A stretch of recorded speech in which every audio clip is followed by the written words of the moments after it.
Well, big changes are in store for the Department of Environmental Resources. Come July 1st, the office separates into two distinct entities.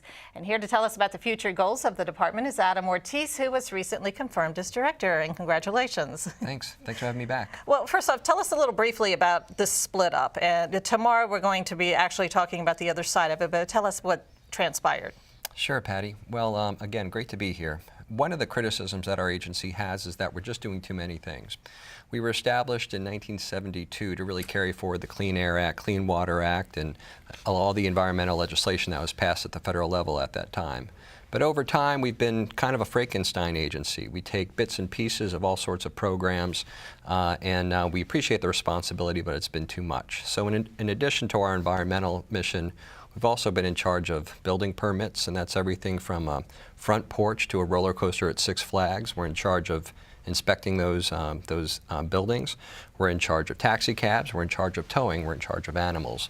We're in charge of all sorts of services that don't have to do with the environment. So what we're doing, and County Executive Baker has been leading the charge on us really splitting and focusing on what we do best, and that will be our environmental mission. So tell us about some of those missions that you have in store right now. Some of them you're continuing what you have, and others you have some new ideas in mind.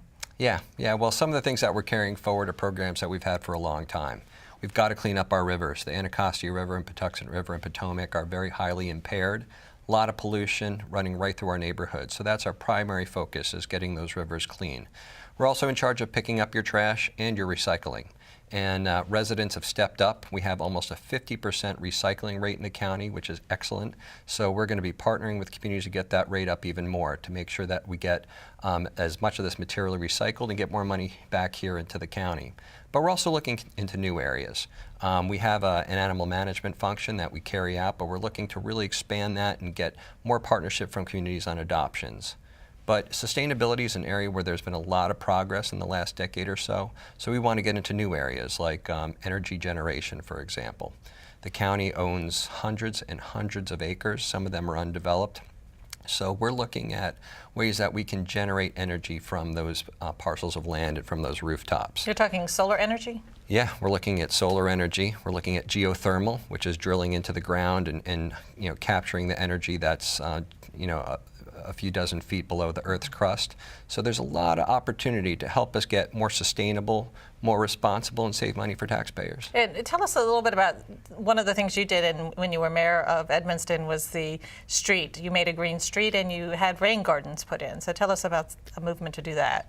Sure. Well, one of the things that we wanted to do, and the community stepped up and responded, was we wanted to be as responsible stewards as possible. Our little town is right on the Anacostia River, inside the Beltway. It's an older community. So we knew that everything that we do, and this is true for all of us, has an impact, sometimes positive, sometimes negative. But the way that we build, the things that we purchase and how we use them has an impact as well. So we really wanted to get a handle on the pollution that we were sending into the Anacostia River since we were on it. So we built this street that naturally filters water off of the roads. So to the average person, it just looks like a beautiful street with all this great landscaping and trees and flowers, but it serves an environmental function. And you're spreading this across the country, across the county. Yeah, in partnership with the County Council and the County Executive, we're expanding the Green Streets program countywide.